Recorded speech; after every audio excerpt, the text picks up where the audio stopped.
Assalamualaikum warahmatullahi wabarakatuh. Salam sejahtera bagi kita semua. Dan semoga selalu diberikan kesehatan. Dan untuk wabah COVID-19 ini semoga dapat segera berakhir. Sebelumnya perkenalkan, nama saya Fitri Herdianti, NIM 2018-12132, kelas E dari semester 6. Oke, di sini saya akan menjelaskan hasil KKL kemarin yang dilaksanakan pada tanggal 16 dan 18 Februari 2021. Saya akan mengambil tentang BPK Perwakilan Provinsi Jawa Tengah. Apa sih BPK? Badan Pemeriksa Keuangan. BPK merupakan satu lembaga negara yang bebas dan mandiri dalam memeriksa pengelolaan dan tanggung jawab keuangan negara. BPK sendiri mempunyai visi dan misi. Visinya menjadi lembaga pemeriksa keuangan negara yang kredibel dengan menjunjung tinggi nilai-nilai dasar untuk berperan aktif dalam mendorong terwujudnya tata kelola keuangan negara. Untuk misinya, yang pertama, memeriksa pengelolaan dan tanggung jawab keuangan secara bebas dan mandiri.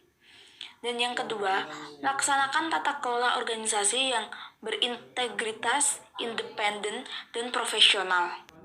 Dasar hukum BPK ada 3. Yang pertama, Undang-Undang Dasar 1945 Pasal 23E Ayat 1 yang berbunyi memeriksa pengelolaan dan tanggung jawab tentang keuangan negara diadakan suatu badan pemeriksa keuangan yang bebas dan mandiri. Yang kedua, Undang-Undang Nomor 15 Tahun 2004 Pasal 3 Ayat 1 yang berbunyi pemeriksaan pengelolaan dan tanggung jawab keuangan negara yang dilakukan oleh BPK meliputi seluruh unsur keuangan negara sebagaimana dimaksud dalam Pasal 2 Undang-Undang Nomor 17 Tahun 2003 tentang keuangan negara.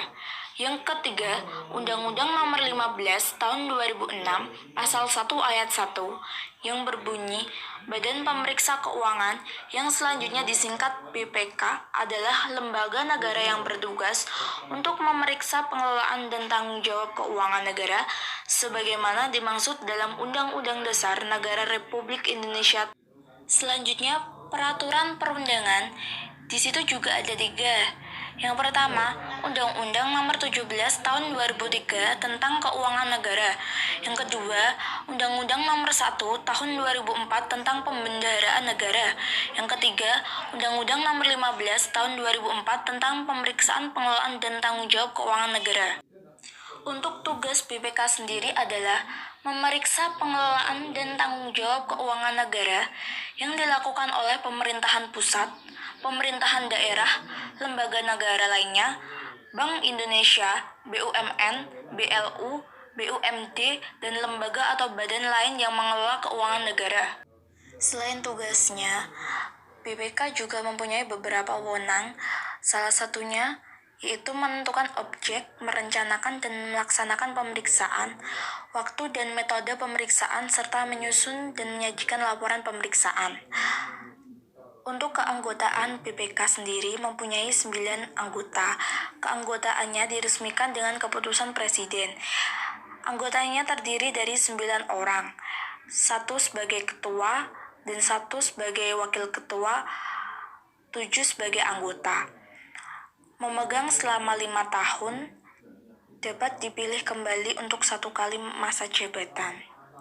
Dan selanjutnya nilai dasar BPK itu ada 3. IIP, I independensi, I integritas, P profesionalisme. Selanjutnya jenis-jenis pemeriksaan. Yang pertama, pemeriksaan keuangan. Maksudnya pemeriksaan atas laporan keuangannya. Dan yang kedua, pemeriksaan kinerja. Pemeriksaan atas aspek ekonomi, efisiensi, dan efektivitas. Yang ketiga, pemeriksaan dengan tujuan tertentu. Pemeriksaan yang tidak termasuk atas pemeriksaan keuangan dan pemeriksaan kinerja.